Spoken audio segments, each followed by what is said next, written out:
Hello, my name's Caroline Murray and I'm an equine nutritionist at Bailey's Horse Feeds, and I'm here today with Lynn Russell at Lynn's Yard in Surrey. So as you can see, we've got a selection here of some of the Bailey's products that we do, but we obviously do have more than this in our range, and all are very different and suit the needs of different horses in different situations. So in a moment, I have a chat with Lynn about which one she specifically feeds to which type of horse, to give you a bit more of an idea of the work that they can do.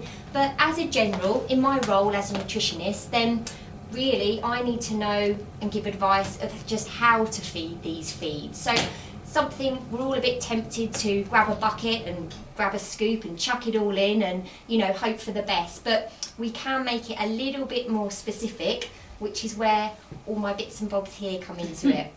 So we've got here pretty much a standard scoop, a feed scoop. This is a Stubbs one, so when anyone refers to a scoop, then usually this is the one that they refer to. So looking at what we've got here, so the horse and pony cubes, one of these scoops will typically hold about 4 pounds, that's 1.8 kilos of a cube.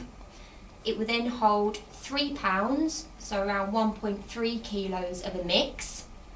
And then really, when you get into the feeding of supplements and balances and things like that, so like the Outshine supplement we have there, then we refer to that in mugs. So in this one here, that will hold half a pound, so about half a pint. So either if you've got your jug at home that you use in your kitchen, or you've got one of our measuring cups, that's the best way to go about feeding this. Okay, so with our feeds, all of the cereals that are included, we want to make sure that they're as digestible and as accessible to the horses as possible. So all of the cereals in all of the Bailey's feeds go through a cooking process called micronization.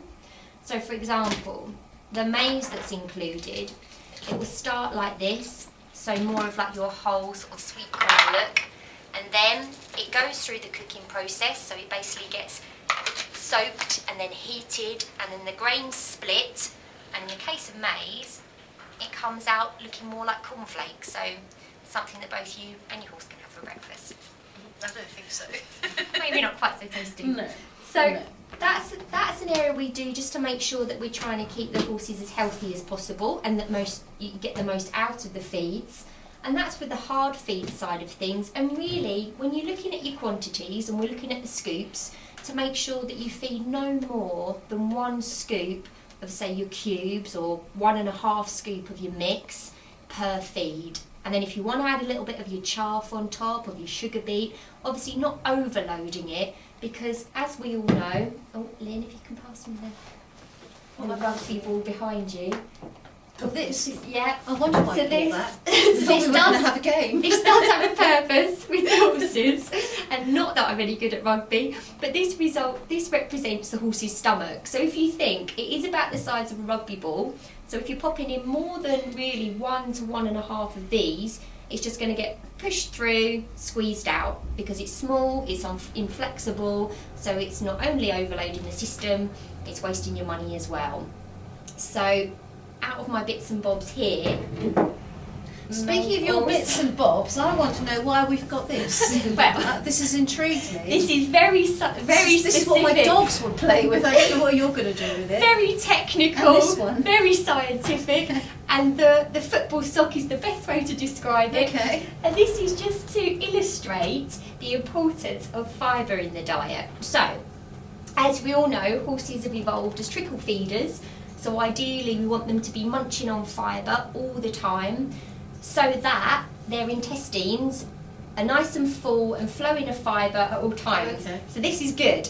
This is a nice full, all the hay, haylage passing through, keeping it all open, keeping it all working. And then this one, that the dogs have been playing with, will represent, unfortunately, the intestines if there isn't a constant supply of fibre. So where you'll see that you get these gaps in there, so you can get these impactions, get these blockages, but also in severe cases of colic you can get twists in the gut, in the intestines. So keeping that constant supply, the trickle feeding, ensures you come out with a nice full football sock. Okay, fair enough. So let's get away from the football socks and go back to these feeds.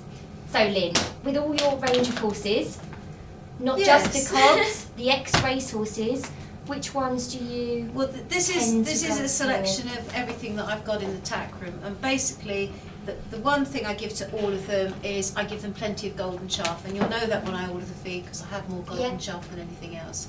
So that's my start.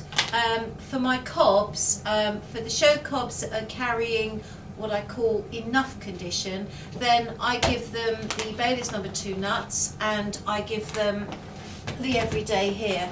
And regardless, I always give all of them loads of outshine because I'm looking to produce a horse with a good quality coat to start my show season with. So that's my basics for the cobs.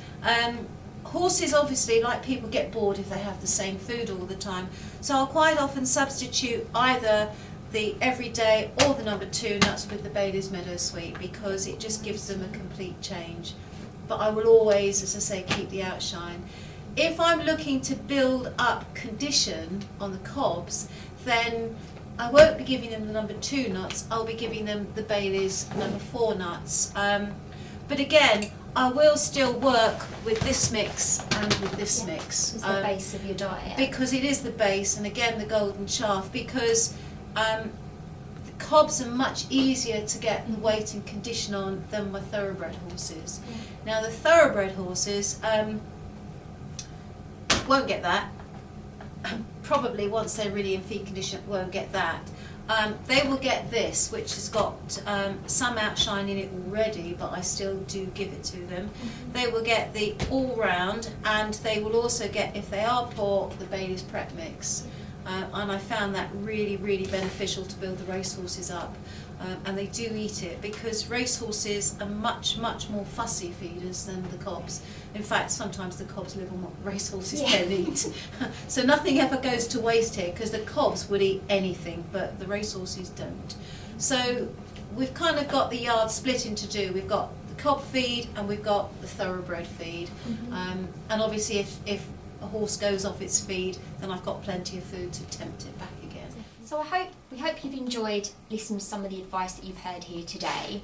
And just to sort of wrap up with regards to the feeds and the products that you see here, then if you do look at the back of the bag, there will always be general feeding guides. The contact number, contact detail of the feed company will be on the back also. So just to stress that each horse is an individual, and therefore, although the guidelines are there, do always check, contact the feed line or via the website, and just get peace of mind that you're feeding the correct feed and amounts for your horse. So I'd just like to say thank you to Lynn for hosting this here today, and look forward to seeing more of your success in the future. Bailey's success, you mean?